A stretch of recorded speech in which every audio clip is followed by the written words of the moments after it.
Hola, hola, buenas tardes a todos. Gracias por acompañarnos una vez más a Noche de Museos Virtual. Esta edición de septiembre tenemos el gusto de que nos acompañe una persona muy especial. Primero que nada, me gustaría darles el agradecimiento a todos por acompañarnos este día. A nombre del del Museo de Arte de Ciudad Juárez, gracias al apoyo de la Secretaría de Cultura y el Instituto de Bellas Artes y Literatura. Y pues esta tarde nos acompaña el arquitecto Javier. ¿Cómo está, arquitecto? Buenas ¿Qué tardes. tal, Cristian? Buenas tardes. Ya estamos listos aquí, ya estamos navegando dentro del Facebook, donde tenemos a varias personas ya conectadas. Perfecto. Les quiero recordar a todas las personas que están viendo esta charla, si gustasen mandar alguna pregunta o algún comentario de la charla que va a dar el maestro este día, en caso dado, pues que nos compartan, ¿no? Ahí las dudas o los comentarios que tengan. Por el momento, no sé si quiera, a ver, denme un segundito porque ya se me compartió acá y se va a estar repitiendo. Ahí me escucho bien, ¿verdad? Sí, Perfecto. muy bien. Muy bien. Maestro, para iniciar, no sé si guste, voy a leer una breve semblanza de su trabajo para que la gente sepa más o menos exactamente con quién estamos hablando el día de hoy. Una vez más, les comparto una pequeña semblanza del maestro Javier Ramírez Campuzano, nacido en la Ciudad de México en 1954, arquitecto egresado de la Universidad de Anáhuac. Desde 1980 empezó a colaborar parcialmente en el despacho de su padre, el arquitecto Pedro Ramírez Vázquez, donde ha participado como coautor de la realización de obras a nivel nacional e internacional, tales como el Museo de Sitio Templo Mayor en 1980 y 1982, el Museo Olímpico en Lausana, Suiza, de 1983 a 1993, así como el Centro de Convenciones y Exposiciones de Mérida, en Yucatán, de 1996 a 1997. El Centro de Convenciones de Chetumal, 2004 al 2005, el proyecto de los planes maestros de los campus de la Universidad Autónoma Metropolitana, UAM, en Coajimalpa, del 2008 al 2009, y en Lerma, en el 2009. El Teatro de Piedras Negras en Coahuila, del 2008 al 2010, el Museo de los Presidentes Coahuilenses en Saltillo, Coahuila, en el 2010 también, la imagen promocional de la candidatura de Liajemer como ciudad sede para los Juegos Olímpicos del invierno del 94, en el 87 y 88 y las mascotas oficiales de dichos juegos en el 92 y en el 94. El Museo Amparo del 88 al 90, estampados en sede para el Comité Olímpico Internacional en el 89 al 93, los diseños para la promoción olímpica de la ciudad de Anchorage en Alaska en el 89, colaboró también para la candidatura de la ciudad de Nagano para los Juegos Olímpicos del invierno del 98 y la identidad corporativa del pabellón en México en Sevilla del 91 al 92. Además, realizó la imagen y la mascota del Campeonato Mundial de Catonaje del 94, realizó la ambientación del Estadio Azteca para la Copa del Mundo en el 86 y en el campo de la construcción ha realizado obras de infraestructura hidráulica en diferentes estados de la República desde el 79 a la fecha y actualmente encabeza la firma de RVA, Arquitectura y Diseño SAISB y el archivo Casa Museo Centro de Documentación de Pedro Ramírez Vázquez. Pues un gusto que nos acompañe, primero que nada, que nos dé el tiempo y pues le cedo la palabra, maestro. Muchas gracias, muy gentil, Cristian, y les agradezco a todos los que están conectados la gentileza de su tiempo. Pues bueno, entrando en materia, me decían de tratar el tema del PRONAF, del Programa Nacional Fronterizo. Para esto tenemos que remontarnos al contexto de la época, 1960, concretamente al sexenio de ese gran presidente visionario, un estadista ejemplar que fue don Adolfo López Mateos. Como ustedes saben, todo esto se derivó de, bueno, pues había en esa época la inquietud particular del chamizal, que fue un litigio que inició desde la época de Benito Juárez. Maestro, Y disculpe sí, que lo interrumpa. Nada más si quiere compartir la pantalla con el iconito que le comentaba para que podamos ver ok, las fotos en tamaño, en gran tamaño, en lo que abarque la pantalla de la computadora. de acuerdo. disculpe que lo interrumpa. No, Disculpas, está bien.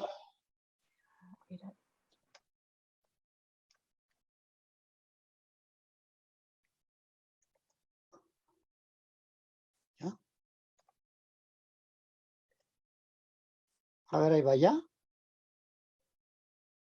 ¿Ya? ¿Ya estuvo? ¿Ya se ve? No, se ve una de programación fácil y sencilla. Se me hace que está compartiendo otra pantalla. A ver, espérenme. A ver. Sí, se está compartiendo otra pantalla en lo que... Sí, es que más que nada, como comentaba usted ahorita, esta charla va más enfocada, ahí está ya más, esta charla va también más enfocada a la cuestión del 60 aniversario del Programa Nacional Fronterizo y pues el aniversario de este museo, ya el 58, que Ya se ve, ¿verdad? sí, ya se ve, maestro, ya se ve, ahí Bueno, está, perfecto, pues perfecto. continuamos. Ok. Bueno, estamos hablando de aquel litigio famoso que se inició con Benito Juárez y que concluyó López Mateos con Kennedy en 1962. Voy a resumirlo rápido. El presidente Kennedy, y eso lo platica Justo Sierra en su libro de López Mateos, le consultó a López Mateos si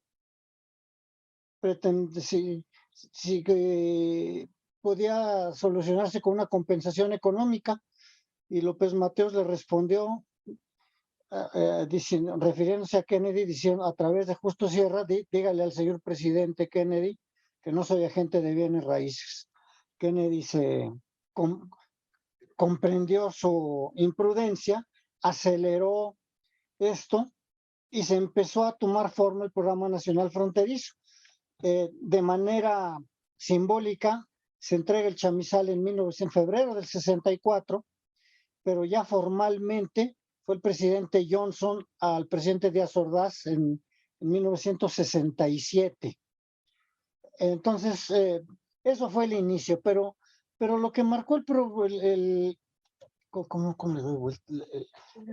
El origen del Programa Nacional Fronterizo, pues era pues todo el contexto de la frontera. En ese momento la frontera tenía una población aproximada de 5 millones de habitantes, que si lo vemos ahora, pues es muy poquito, pero para entonces estaban muy marcados los contrastes, mucho más de lo que están ahora. Y el poder adquisitivo de los mexicanos era más alto que en el resto del país. Y siendo que la frontera ofrecía el 40% de los cruces, era de americanos hacia México, se podía suponer que por la capacidad económica podía resultar en un beneficio a México, pero no era así.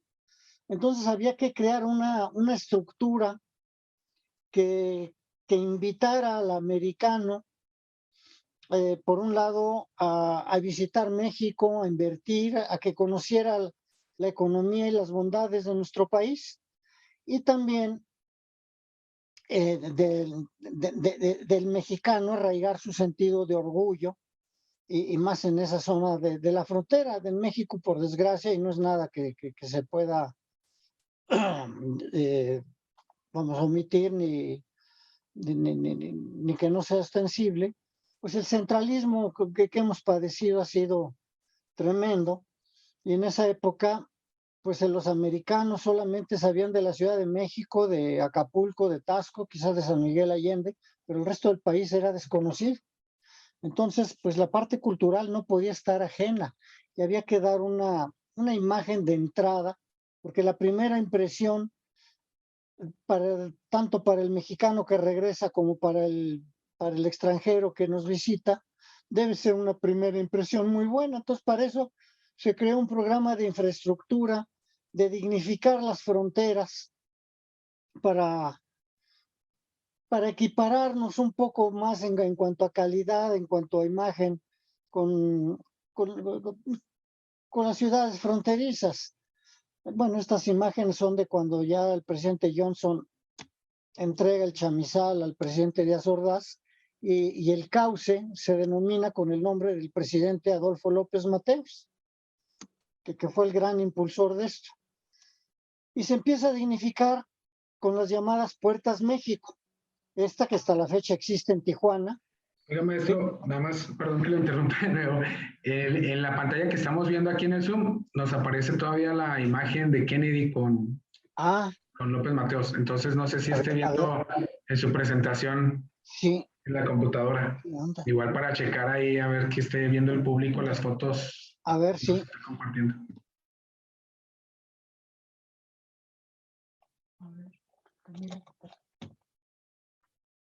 ¿Ya? Perfecto, ya pasó a la siguiente imagen. Este es, bueno, Johnson recibiendo de manera simbólica, bueno, López Mateos, y ya de manera formal Díaz Ordaz, dándole al cauce, al nuevo cauce del río Grande, Río Bravo, el nombre del presidente Adolfo López Mateos.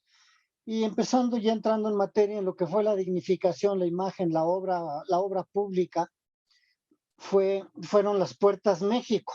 Esta que es la de Tijuana, que es proyecto del arquitecto Mario Pani, que fue, digamos, un parteaguas.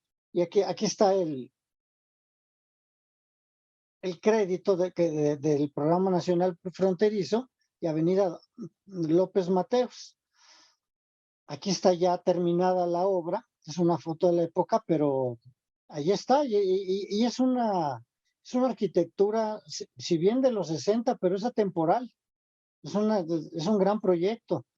Esta es la Puerta de Matamoros, la Puerta México, con el mismo criterio. Esta también es del arquitecto Mario Pani. Lo menciona Justo Sierra en su libro, y aquí está, ahí está la placa de inauguración, que fue inaugurada por el presidente López Mateos, y estamos hablando de 1963. Aquí está la Puerta de Matamoros. Como se ve, la circulación de autos era mínima a comparación de cómo es ahora. Y ya entrando en materia, en lo que es de Ciudad Juárez, que es muy importante, fue una gran obra. Debemos recordar que quien encabezaba el Programa Nacional Fronterizo era don Antonio J. Bermúdez, que él fue presidente municipal de Ciudad Juárez. Fue un gran impulsor, fue visionario en cuanto a dejar un parque donde se instalaron posteriormente las maquiladoras. Y todo este plan maestro, aquí podemos ver el Hotel Camino Real, que dicho sea de paso, no sé si se siga llamando igual hoy día, el centro de convenciones, esto creo que es la clínica, y aquí está el Museo Fronterizo de Ciudad Juárez. Era un área nueva, no sé cómo se haya desarrollado el crecimiento urbano hacia esta zona. Ya. Sí, maestro, mire, es el museo, está aquí arriba, y luego a un ladito estaba una plaza de artesanías. ¿Esta? Ajá, esa es la plaza de artesanías, y luego enseguida está el Teatro de Limba, que ahora es el Teatro Guillermo Ochoa Guillermán. Y lo que está abajo, esa es la clínica, si no me equivoco. Esta, sí. La que está aquí abajito, del lado inferior derecho. Y lo que es hasta acá. Ajá, y lo que es el hotel es lo que está del lado inferior arriba, es donde estaba el Hotel Camino Real. ¿Todavía se sigue llamando Camino Real? Ya ni existe, maestro, ya lo derrumbaron. ya está. Tiene muchos años que lo tumbaron. Está muy bonito. Qué lamentable, pero bueno, esta es otra vista. Aquí se alcanza a ver el Museo Fronterizo de Ciudad Juárez. Y pues era todo esto lo que abarcaba ese plan maestro. El Hotel Camino Real.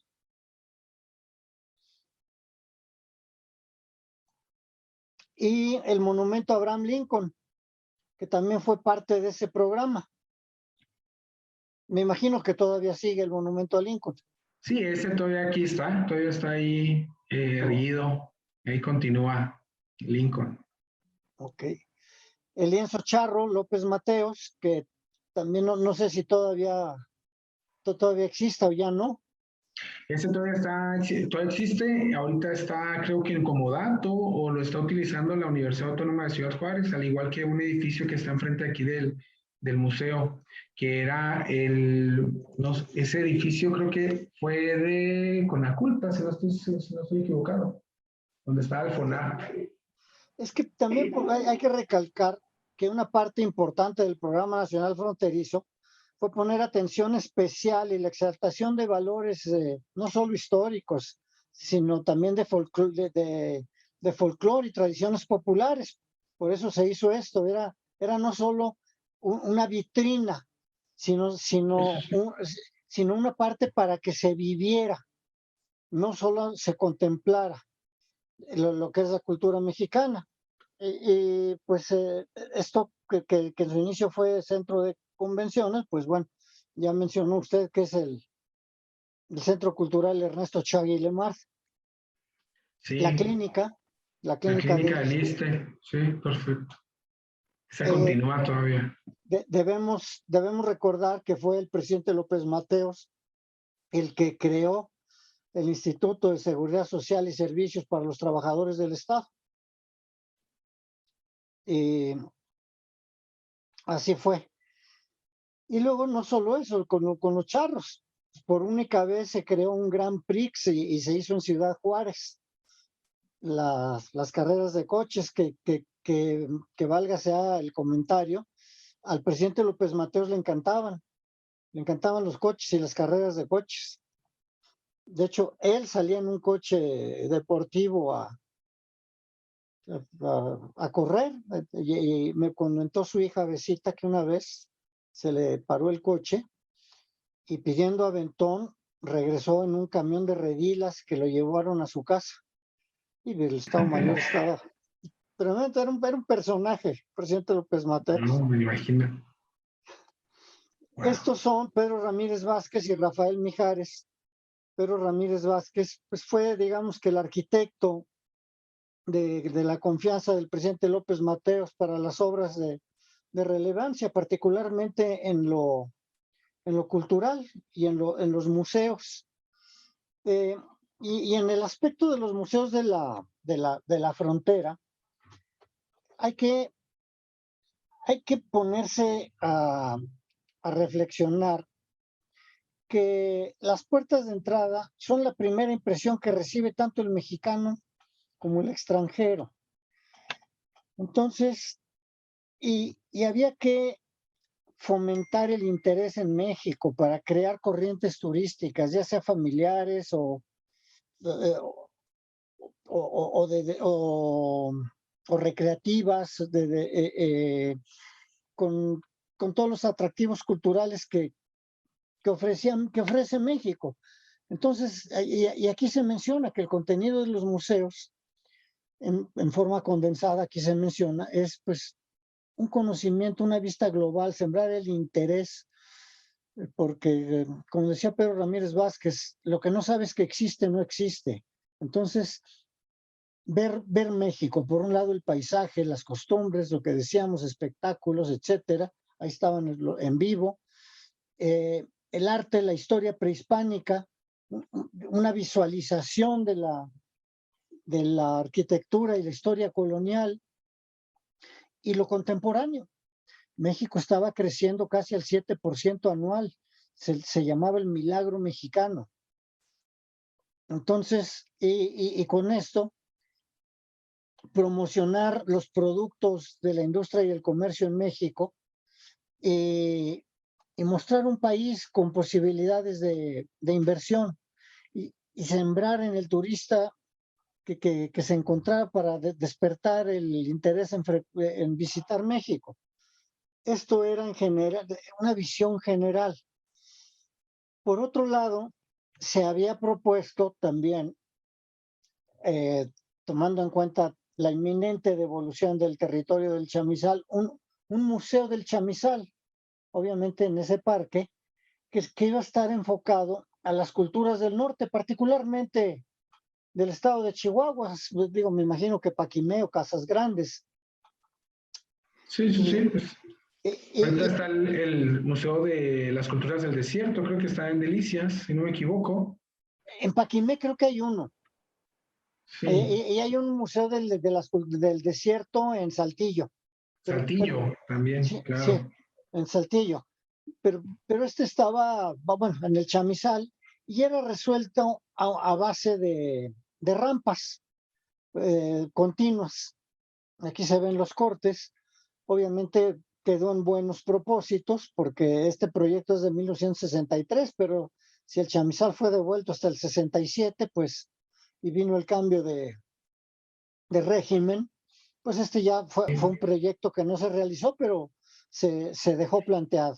Oiga, maestro, ¿y este proyecto entonces era parte del PRONAF en un principio? Yo lo tengo como en el archivo, en la documentación que tengo del PRONAF no viene mencionado. En el archivo sí lo tengo como parte del PRONAF. Ahí sí debo manifestar que no me ha salido ningún papel que me diga eso.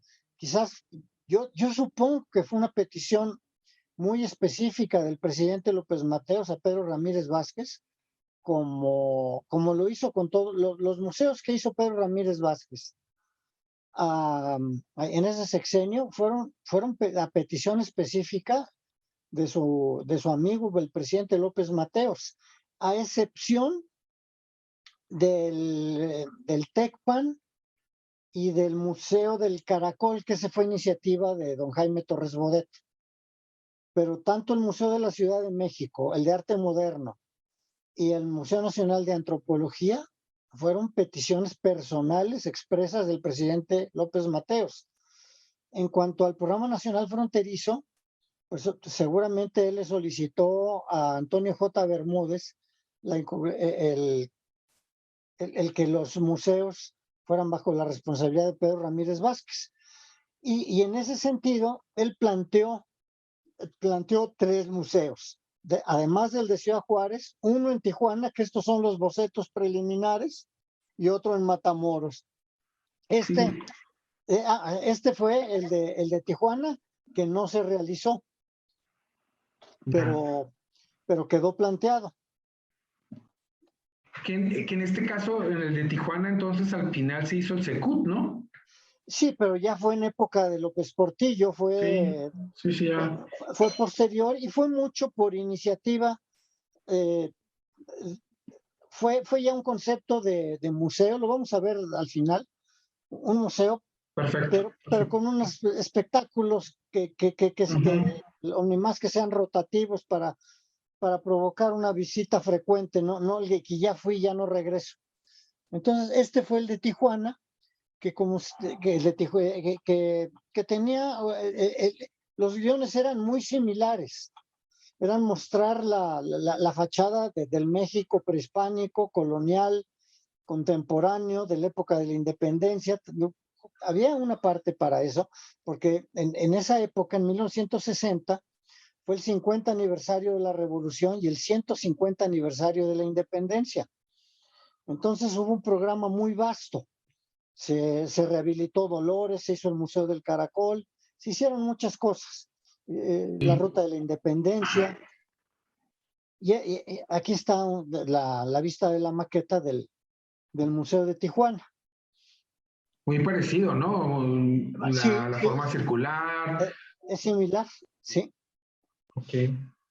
Y Sí, hasta tenía como un espejo de agua un poco similar al que se manejó aquí en la ciudad. así es. Aquí está la vista frontal. Y una cosa, por ejemplo, estas esculturas, Pedro Ramírez Vázquez le gustaba mucho incluir valores de la plástica en sus obras. Es Sí, sí, sí. recurrente eso. Y este es el de Matamoros. Ok. Este es el de Matamoros. Que ese ahorita viene siendo el Museo de Arte Contemporáneo de Matamoros. Ese sí se construyó, maestro. No se No se construyó. llevaron a cabo. Ah, ok. Este no se construyó, quedó en proyecto, pero le puedo decir que aquí en el despacho de cada 10 proyectos que se han hecho, se ha ejecutado uno. Sí, pues Pero, usualmente quedan ahí los pero vestigios de pues las. Sí, Ya, pero pues hay que tirarle a todas y son, y son, claro. y son propuestas, ¿no? Y muchas siguen siendo vigentes porque la puerta Ujú. de entrada por las fronteras, pues merece ser una proyección del resto del país. Es un país muy grande. En esa época ni se sabía que existía el sureste. Y en Mm, muchísimas sí, zonas, claro. nadie iba a Oaxaca, por decir No. algo. Y la infraestructura aeropuertaria, pues no era lo de ahora, ¿no? Pues aquí está una vista desde arriba del Museo de Matamoros y también la parte de exposición permanente y de exposiciones temporales. Aquí está ya más desarrollado. Y todo esto fue dentro del Programa Nacional Fronterizo. Y ya entrando en materia, este es el de Ciudad Juárez. Eh, Está nuestra pequeña casa. Así es. Por ejemplo, la cúpula fue la más grande que se hizo de una sola pieza y se hizo como un sistema constructivo Ujú. para ahorrar tiempo y desde luego dinero. De estas cúpulas se hicieron, se hizo la de Ciudad Juárez, que es la más grande, y se hicieron cuatro para el Museo de Arte Moderno y uno para el Caracol. Y Y yo había escuchado, bueno, me había comentado que aquí fue el prototipo, ¿no? O sea, aquí fue donde hicieron todas las bases y todo como para saber si funcionaba. Eso entendía yo. No, no sé si estamos en lo correcto. bueno, no creo porque la primera fue para el Museo del Caracol, ese se inauguró en 1960, fue anterior a Ya, este. ya, ya. Fue anterior. Ok. Entonces, pues digamos que el prototipo pues no le quiero decir conejillo de indias, pero Mm. el debut fue Sí, el sí, Museo del sí. Caracol. Ya posteriormente, este fue el más grande, corríjanme por favor, pero creo que es algo así como 12 metros de diámetro, por ahí. Son Y, 2 pulgadas de espesor y son, ay, se me dije, o sea, me la sabía. Ahí le checo de volada. y luego son otras menores en la sala Gamboa del Museo de Arte Moderno y las otras en el área de exposiciones permanentes, que nunca hay exposición permanente del Museo de Arte Moderno. Este es los bosquejos iniciales. Eh, Son 28 metros de diámetro, no, no, dos no, no, pulgadas no, de no, pero espesor. la pura cúpula. Sí, la cúpula son 28 metros. Sí, son 28 metros. A ver, checa, a ver, me van a checar en el plano, pero bueno, Sí, ok. esta es, esta es el sketch inicial, el planteamiento inicial. Había una entrada directa a la zona de exposiciones temporales de- para no interrumpir la circulación y ir a la parte directa, evitando ir a algo que ya viste. Y había una maqueta de alguna zona prehispánica, pero esto es un planteamiento conceptual inicial. Y esta ya es una perspectiva desarrollada de la época. Haciendo un paréntesis, son perspectivas que en lo personal me gustan mucho porque estaban hechas a mano, tienen otro sabor. Sí, pues eso es otra magia, ¿no? Es como cuando ahora lo podemos ver digital y, o sea, lo que sea, sí se sigue viendo ahí la base Ok. ¿cómo lo podremos? Sí, oiga, aquí tengo una publicación que me dice que son ¿Cuántos? 15 metros de diámetro, pero bueno, 15. no, Ahorita no, lo checamos. no, Aquí estamos, ahorita de volada subimos y lo pero medimos, bueno, maestro. aquí lo importante es señalar que es un gran claro cubierto por una sola pieza, que si estamos hablando de 20 metros, estamos hablando de una cubierta de una sola pieza de poco menos de 400 metros cuadrados, lo que representa una gran área. Entonces, como solución constructiva, en cuanto a tiempo, en cuanto a todo, pues en su época fue vanguardista. Aquí está la planta este era el acceso, había un Atlante de Tula en el acceso. En el acceso principal estaba el Atlante, de hecho, creo que el ventanal quedaba exactamente en la altura del Atlante, ¿no? Así es, este es el Atlante. Este es el Ajá. Atlante.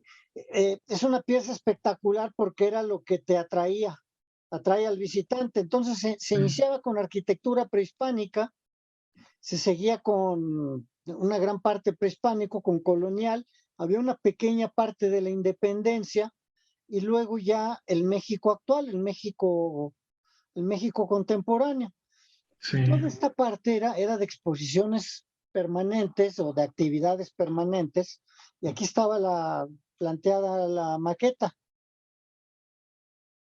Sí, lo que al final quedó como el redondel, donde se hacen actividades al aire libre.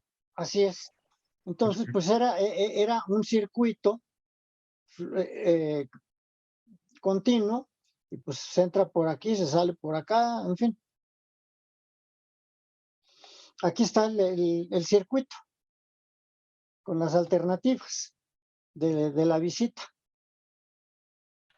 Sí, una visita muy dinámica, Sí, completamente. sí. Estaba orientada, el sentido de los museos en esa época no era, y esto es muy importante y subrayarlo, don Jaime Torres Bodet quería que los museos tuvieran una función didáctica. Por otro lado, cuando se exhibe una pieza, una función estética, en la que tú puedas contemplar el objeto que te atrae, aquello que llama tu atención bien lucido, el sentido didáctico, y por eso las piezas muchas veces están acompañadas de dioramas, de ilustraciones, de fotografías, para que entiendas la cultura que las creó, la que les dio origen, el contexto de la sociedad que las hizo posibles.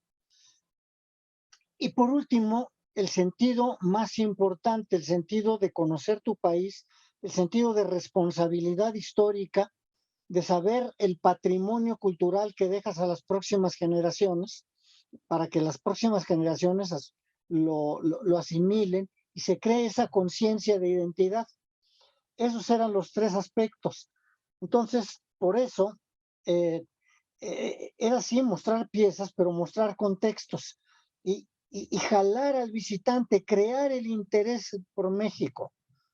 Y esto, pues, López Mateos lo subrayó muchísimo, tan quería que se conociera México que fue él quien, a través de quien se consiguieron los Juegos Olímpicos del 68.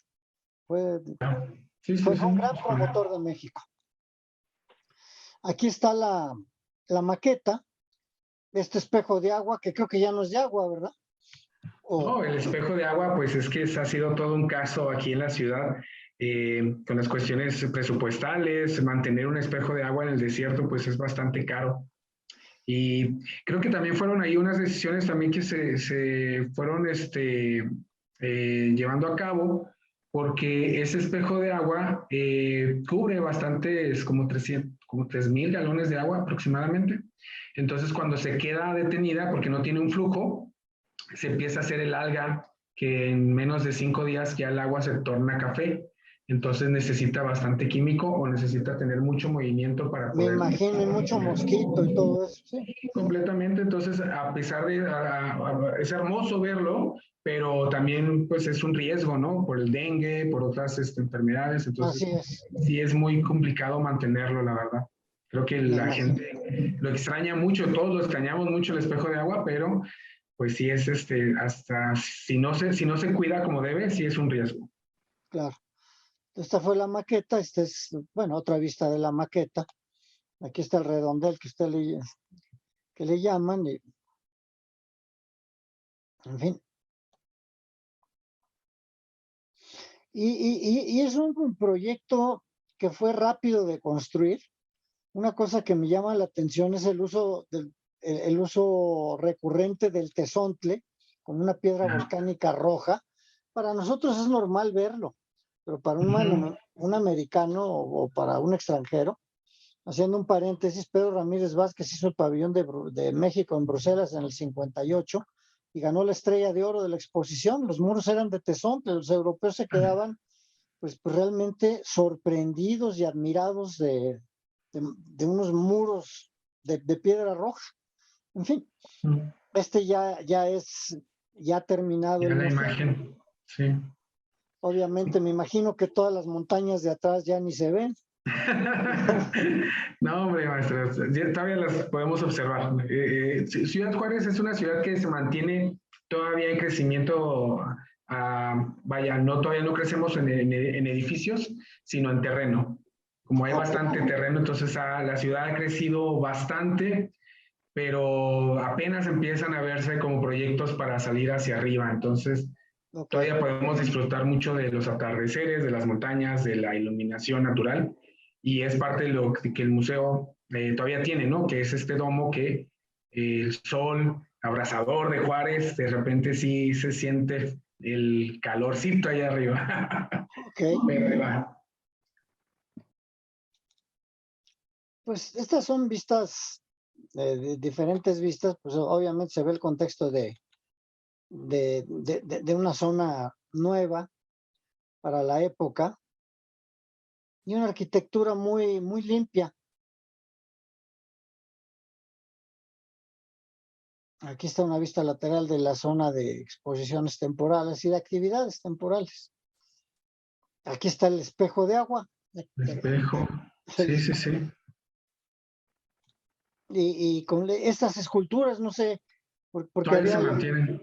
Sí, qué bueno. se ha cambiado de lugar, de hecho, hay una escultura que va montada encima de otra y ahorita la tenemos separada. Yo creo que próximamente tendremos que ponerla como debe, que es un diseño del maestro Ramírez Vázquez. Y esta escultura todavía está, pero está en la parte de atrás del museo. Luego me pueden dar fotos de esa escultura para claro. No la ubico. Sí, claro que sí, maestro. Muchas gracias. Y algo que es recurrente en la arquitectura de Pedro Ramírez Vázquez es el uso de las celosías. Es recurrente, pero en prácticamente toda su obra importante es pues, la Cámara de Diputados, la Facultad de Medicina, el Museo de Antropología, no se diga. Aquí el uso de la celosía, tú de adentro hacia afuera ves, pero de afuera hacia adentro, pues la celosía ofrece privacidad, el espacio interior. Estos pisos de madera que estaban colocadas de una manera muy especial, ¿cómo se llama? De vertical para que durara. No sé si se mantienen todavía los pisos de madera. Sí, todavía está el parquet ahí puesto en salas semicirculares. Era una arquitectura y eran unos acabados que aguantaban pues el uso del tiempo. Maestro, si quiere regresarse a una diapositiva, esa es la escultura que le comento que va montada de esta forma. Ok. Ahí está. Esa ahorita está montada de otra manera, pero esa es la forma correcta en la que debe de ir la escultura. Yo creo que próximamente nos vamos a poner a montarla como debe. Ok. ¿Es de recinto? ¿De qué piedra es? No, también es de piedra volcánica, al parecer. Ok. Si quiere, más tarde o mañana le mando unas imágenes de cómo está ahorita y cómo se debe montar. Muchas gracias, de verdad, muchas gracias. Y aquí está, fíjese qué bonita se ve la celosía. Sí. Da privacidad y mantiene el contacto con el exterior. Ahí aquí está el Atlante. El Atlante, cómo jala. Claro. Sí, de hecho ese Atlante se desmontó cuando se quitó la exhibición de la permanente, ahorita ya no se encuentra en el museo, el museo se convirtió en museo de arte. Así Creo que desde que estaba la directora Rosy Vázquez se hicieron estos cambios y no sé si fue con Cortázar, el exdirector antes de la directora Rosy, pero ya cuando se hizo el cambio de la museografía, toda la sala que estaba en las salas circulares y semicirculares, pues se fue a una colecciones itinerantes, ¿no? O sea, el museo como no tiene bodegas, no puede ser un museo de colección permanente, como era en el caso cuando estaban estas exhibiciones, ¿no? pero ahora ya es un museo de arte. A veces Y todo el acervo y todo el contenido original que fue de él. mucho se donó, está ahora en el Museo de Antropología e Historia del Chamizal. Ah, ok. Sí, como cambiaron la sede. Pero el Sí, Atlante, ese todavía debe andar por acá, debe estar en custodia, ese Atlante. todas estas obras fueron hechas en fibra de vidrio. Los moldes los tiene, se lo digo como, ahora sí que como comercial, que hizo muchas de las obras que están también en antropología y en otros museos, el señor Mario Siret, que también hizo unos juegos espectaculares en la Olimpiada, pero esta Coatlicue, esto tiene el molde del calendario azteca, Calendario. de una cruz atrial, en fin, y este era un planteamiento inicial que para, pa- para este recorrido continuo y tener una panorámica de la cultura, bueno, de visión general de México, Claro. una introducción. Yo le quiero decir, voy a usar un término, más que un museo en forma especializado o en lo prehispánico, o en lo colonial, o en lo contemporáneo, era un showroom inicial de lo que es México. Sí, sí, sí. Para, Sí era completamente un showroom. O sea, era más que nada como darle la entrada al turista para que viera más o menos qué podía encontrar así en es, el sur. sí, Sí, fíjese que también muchas de las pláticas que hemos tenido era también como esta, no sé si eso se trataba de abarcar dentro del Museo del Chamizal, como ahorita nos lo platicaba al principio, que era como más especializado en el Estado. Entonces hay veces que sí la gente pensaba que se había dejado como el Estado fuera de toda esta museografía. Pero ahora que claro, platicaba, yo creo que algunas de las personas que no estuvieron al principio de la charla, el maestro platicaba acerca del espacio, ¿no? Del Chamizal como museo del desierto, museo del Estado de Chihuahua, que iba a estar dentro de este espacio del Chamizal, que ahora, bueno, ya con el tiempo, pues ahora es el Museo de Antropología del claro. Chamizal. Pero sí, por eso yo creo que ahora es más entendible que no hubiera una parte en la que se hablara del contexto del Estado, ¿no? De las etnias típicas del Estado, locales y todo este tipo de cosas que también podrían como de entrar, ¿no? Dentro de esta dinámica. Claro, por supuesto. Y además la etnografía sigue siendo vigente. En el Museo de Antropología, el piso de arriba, abajo son las culturas antiguas y arriba son los Exacto. vestigios actuales, que son las etnias que se derivan de esas culturas. Entonces, Ajá. sí, sí, sí.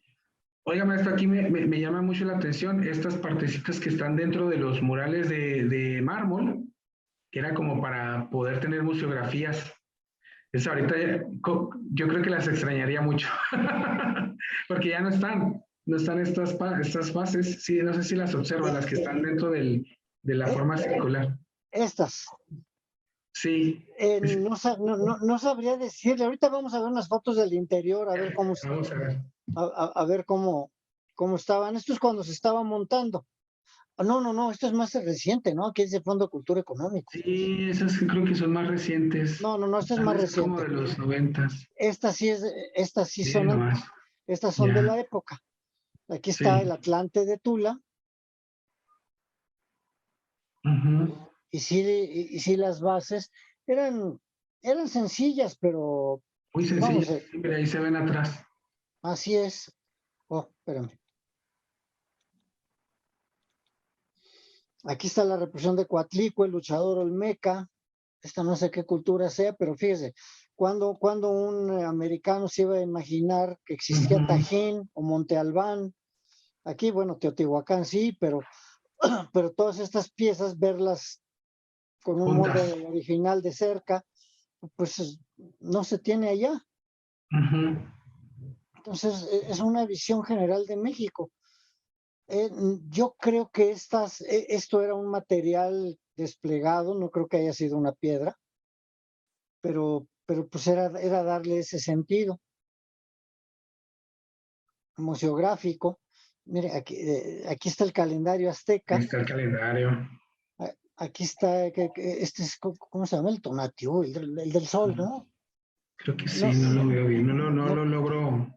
no recuerdo, pero, pero mire el domo, cómo se ve espectacular aquí, Sí, ahí se ve porque, muy bonito. porque filtra mucho Claro, el, pues la iluminación el, natural en el el momento. sol a plomo y sigue siendo iluminación natural. Claro. Y aquí Maestro, está, pues tiene unas fotografías hermosas. Yo creo que el público las está disfrutando bastante porque teníamos, yo creo que muchos en la memoria, estos recuerdos, ¿no? Que probablemente algunos podamos tener todavía a la mano o sí, ahora, personas, la verdad. mira, aquí las artesanías, este mural, por ejemplo, tipo, que es digamos, el criterio museográfico en que se ilustran las diferentes artesanías que hay en las diferentes regiones del país, que es muy al estilo de Miguel Covarrubias. Por ejemplo, este mural, que debe ser estupendo, también ya no está, No, maestro, ya todo el museo ya es diferente.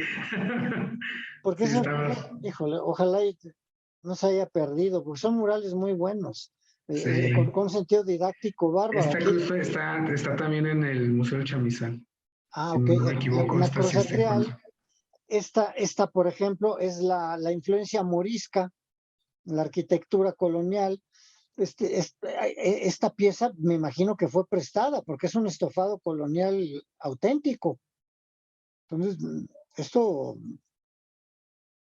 no, no, y aquí está atrás, mire, la capilla del Pocito, el que está en la Basílica, al lado de la Basílica de Guadalupe, que es una joya del barroco mexicano.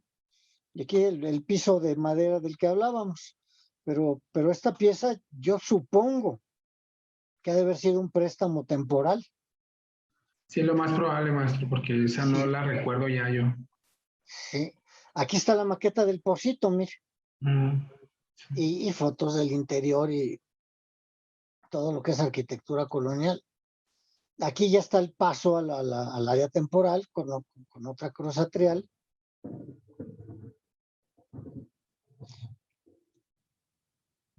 Y mira, aquí lo moderno, los murales de José Clemente Orozco.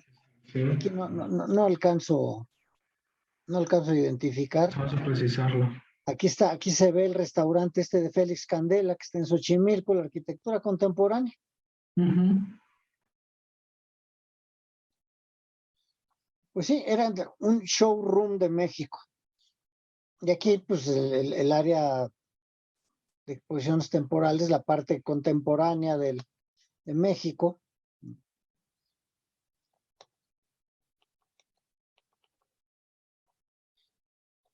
Aquí está, mire, el centro habitacional, Sí, ¿no? presidente Miguel Alemán, que es de Mario Pani, arriba el Museo de Ujú. Arte Moderno. Aquí se alcanzan a ver, me da la impresión que son las torres de Ciudad Satélite.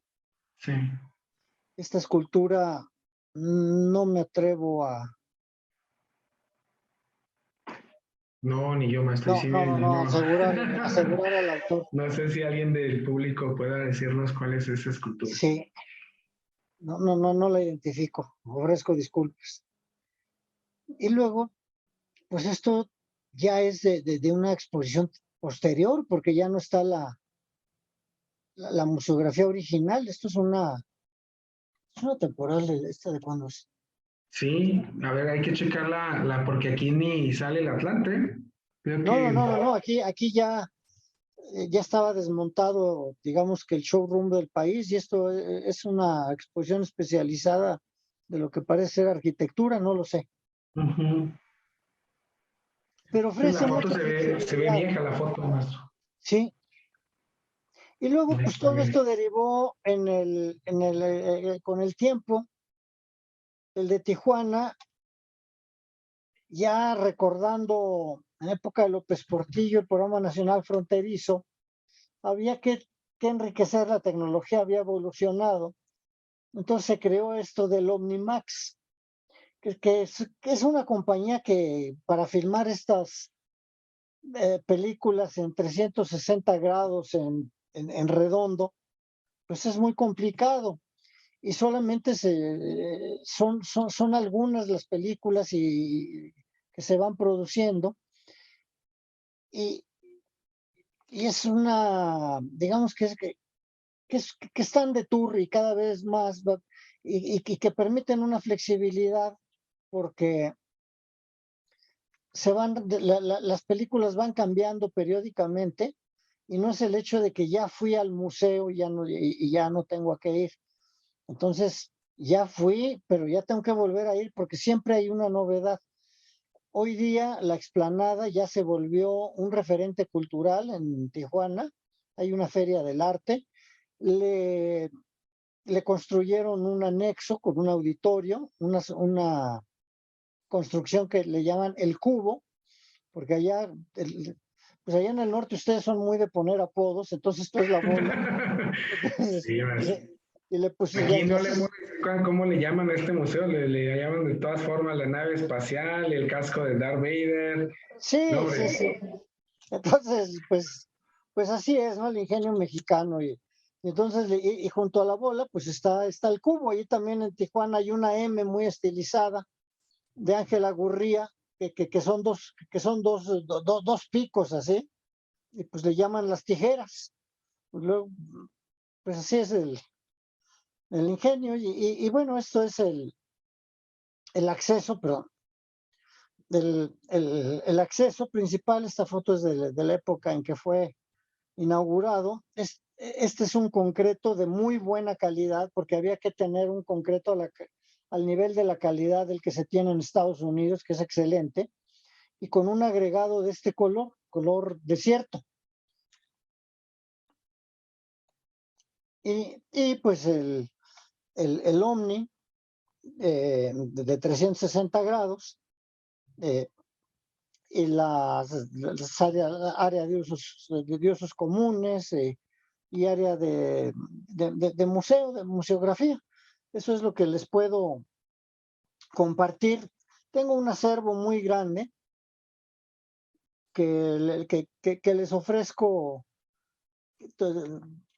les ofrezco visitarlo, verlo para que tengan ustedes documentación de la que les haga falta en cuanto a proyecto, en cuanto a testimonios de la época que están documentados en muchas fotografías. Ahorita simplemente mostré lo medular, pues para dar pie por si hay alguna pregunta y que me sea Una posible pregunta, comentario. responder. Perfecto. Entonces, maestro, pues vaya, con esas fotos creo que nos regresó a muchos años atrás. De hecho, ¿qué le puedo decir? Casi desde los 90 ya no veíamos esas imágenes. Casi, casi, estoy Hay casi una cosa seguro. muy interesante de estas fotos, porque en esa época, le voy a contar una anécdota. En esa época, pues todo era en blanco y negro. Los periódicos eran blanco y negro. La televisión era blanco y negro. Yo siendo niño, y lo recuerdo como si hubiera sido hace unos días, cuando conocí al presidente López Mateos, lo vi a colores. Entonces, el impacto es por eso que no se me olvida, yo creo.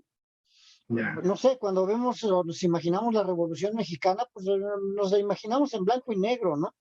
Pero en esa época todo era blanco y negro. Y recuerdo pues haber visto a colores eso. Entonces, todavía hasta esta fecha, cuando veo fotos a colores de los 60s, me siguen causando una impresión diferente, porque esa época yo la sigo viendo en blanco y negro Ya. Sí, muchísimo. claro, pues es como toda esta analogía a partir de lo que usted creció y vivió. Así Eh, es. Nos comenta ahí hay un comentario dos comentarios de Luis Alberto Colomo.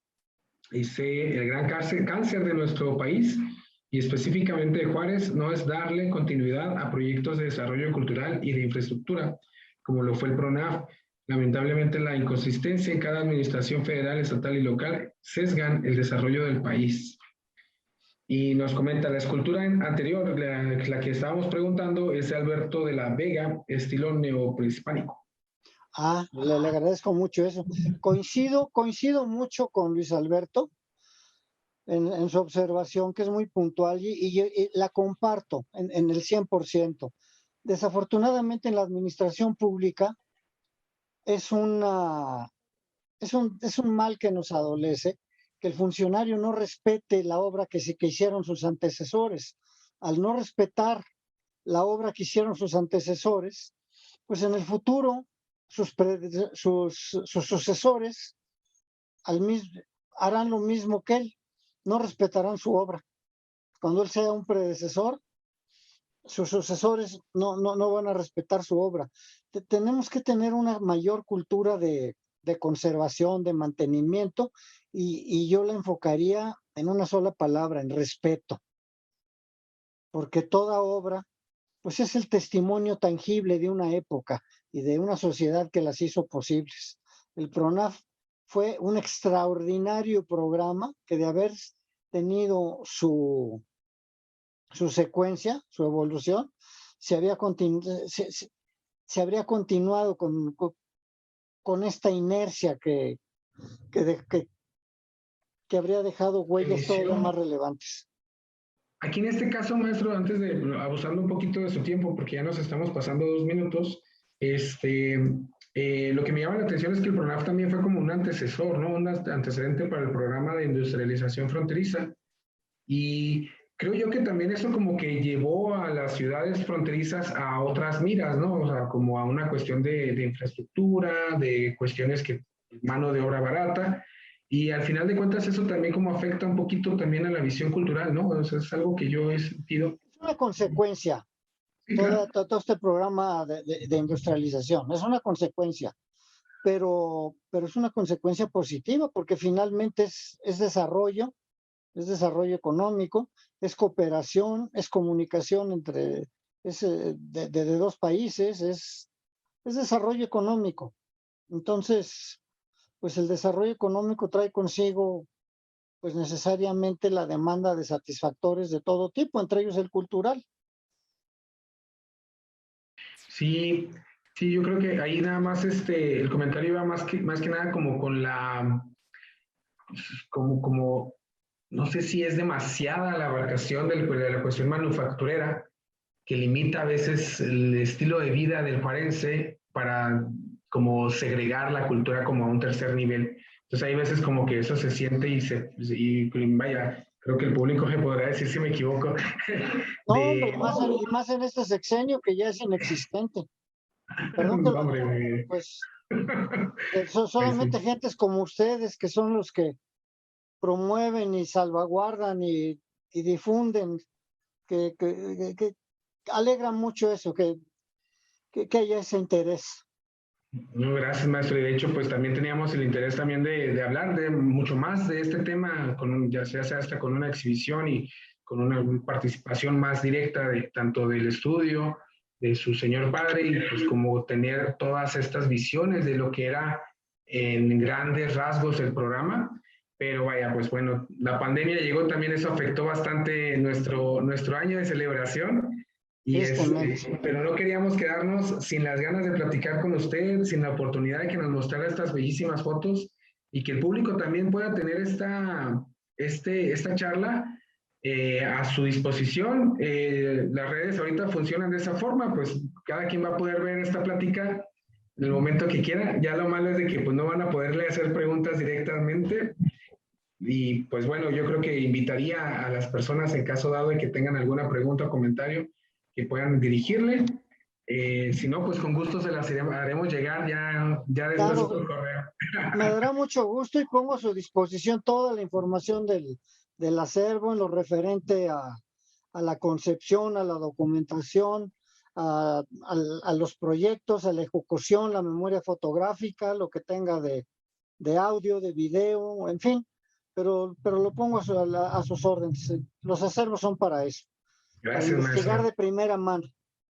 No, y le agradezco y pues creo que vamos a tomar la palabra en cuanto podamos llevar a cabo una exhibición que tenga que ver con ya mucho más con el tema. Creo que ya para el siguiente año podremos llevar a cabo este proyecto y pues bueno, estamos ya casi en los últimos minutos de esta transmisión. No sé si guste cerrar con algún comentario, algo que quiera compartirle. al público? ¿Algún recuerdo? No sabría decirle, hay muchos, pero en esta cuestión de los proyectos de arquitectura, sí invitar a que sean apreciados, a que sean a los jóvenes arquitectos, a que proyecten no solo a la escala humana, sino a la escala de la dignidad que merece nuestra cultura, a la escala de la dignidad que merece el espacio para el que se va a usar. Y voy a poner un ejemplo, la vivienda. Desgraciadamente los desarrolladores hoy meten a una familia en menos de 35 metros o por ahí. Se tiene que proyectar a la escala de la calidad de vida que merece el mexicano.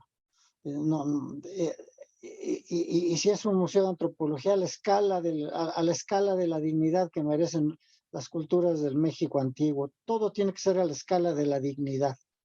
Y claro, con una buena ejecución.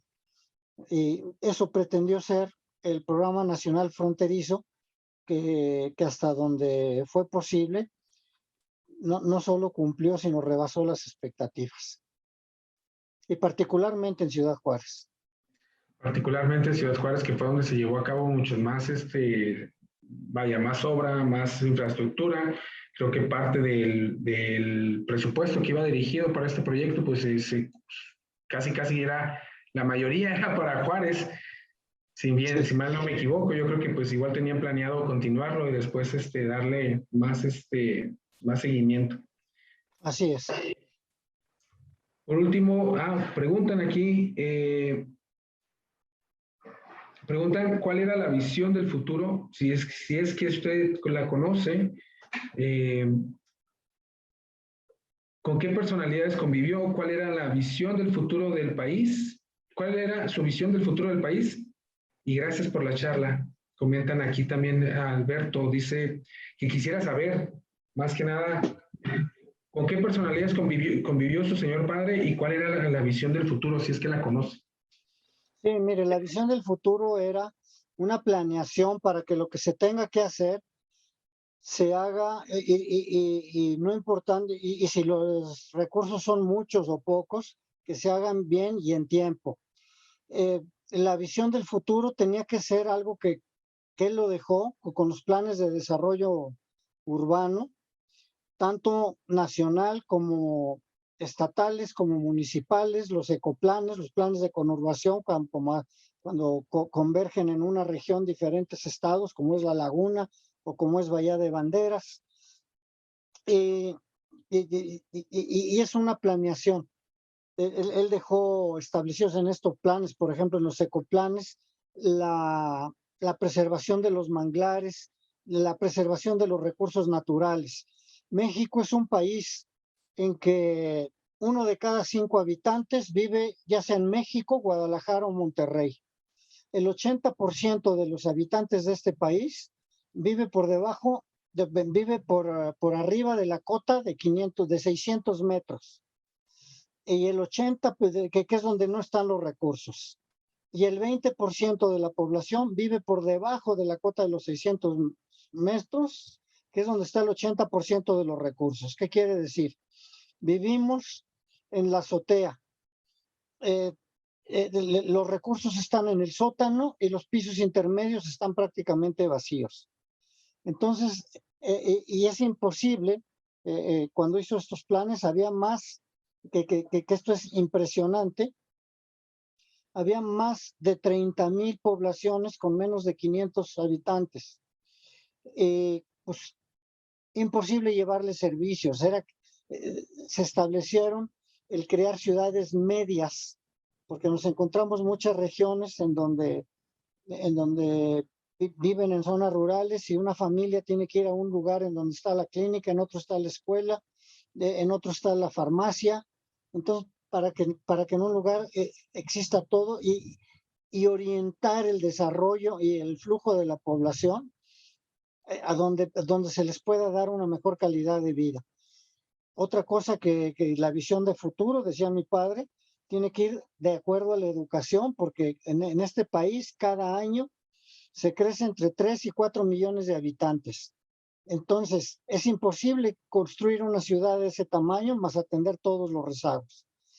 Cada ciudad, o perdón, si queremos aspirar a un país bien gobernado, tenemos que tener países muy chiquitos que se llaman familias, que estén bien gobernadas. No se puede pedir en lo general algo que en lo individual no se tiene. Empezando por el número de hijos. Vemos en las zonas rurales una gran cantidad de jovencitos, de niños. Cada niña representa una casa el día de mañana. Cada niña y cada niño también representa un empleo. Es muy difícil. Entonces, la educación y la visión de futuro va de la mano de toda esta planeación, que por desgracia cada 6 años queremos inventar el hilo negro. Y mucho de lo que ya está es vigente. De lo que ya está planeado es vigente, pero se abandona. Sí, la idea aquí es cómo continuar cuidando, ¿no? Lo que ya existe, cómo mantenerlo, cómo recuperarlo en caso dado. Pues Por último, le preguntan, maestro, ¿usted en qué se podría basar? ¿La forma llega a la función o la función a la forma? ¿Y cuál aplicaría a este proyecto? Muy buena pregunta. Yo creo que la forma es una consecuencia de la función. En este tipo de proyectos, la forma obedeció más que nada a un sistema constructivo rápido para que las obras pudieran estar en tiempo. De ahí, pues, la cubierta de una sola pieza, fácil de colocar, los muros muy delgados y un área muy flexible y abierta y vamos, generosa, que no hay tanto, que no hay muros para poder adaptarse a una función multiusos. Entonces, en este específico caso, la forma fue primero que la función. Fue un showroom atractivo, fue algo que te jala. Pero en el resto de las obras de Pedro Ramírez Vázquez, pues la forma fue consecuencia de la función, resultó una resultante. Perfecto. Gracias, Ceci, por tu pregunta. Y pues creo que con esa pregunta cerramos el día de hoy. Yo creo que nos faltaron muchas preguntas ahí, maestra. Yo creo que estas oportunidades, pues vayan, ya para las personas que vayan a ver esta plática pregrabada, pues a ver qué nos comentan, pero bueno, ha sido una dicha para nosotros que platique este día con nosotros, festejando el 58 aniversario del Museo de Arte de Ciudad Juárez, haciendo una pequeña también celebración por el 60 aniversario del PRONAF, ya 60 años, iniciado en el 61, y pues ya 2021, imagínense tantos años y hemos visto, más que nada esta ciudad, ha visto ya presenciado cómo este programa que todavía se mantiene vigente, pues ha sufrido, ¿no? Estas inclemencias de gobiernos diferentes, esta seccionalidad del espacio, y pues esta preventa de terrenos, ¿no? Que realmente no le dejó algo muy grande, ¿no? O sea, más que dividió y fracturó mucho este proyecto, pero pues gracias a la cultura, a los agentes culturales en ese momento, que les mando un saludo a todos, lograron rescatar algunas de estas edificaciones y pues por el momento todavía los juarenses pueden disfrutarlas y pueden tenerlas aún consigo. Y pues un agradecimiento desde ahorita les mando a todas las personas que hicieron esto posible, que lograron que tanto el teatro como este museo sigan vigentes. Y pues bueno, maestro, le mando un agradecimiento por haber abierto las puertas de su despacho, de su estudio. Esperemos que próximamente podamos volverlos a ver, pero ya en persona y visitarlo allá en la Ciudad de México. Va a ser un honor, va a ser un honor. Muchísimas gracias a ustedes. Gracias y estamos ahí al pendiente. Y pues gracias a todos por haber estado aquí con nosotros platicando de forma metafórica. Pero bueno, muy amables. Nos vemos. Hasta luego. Hasta luego. Gracias.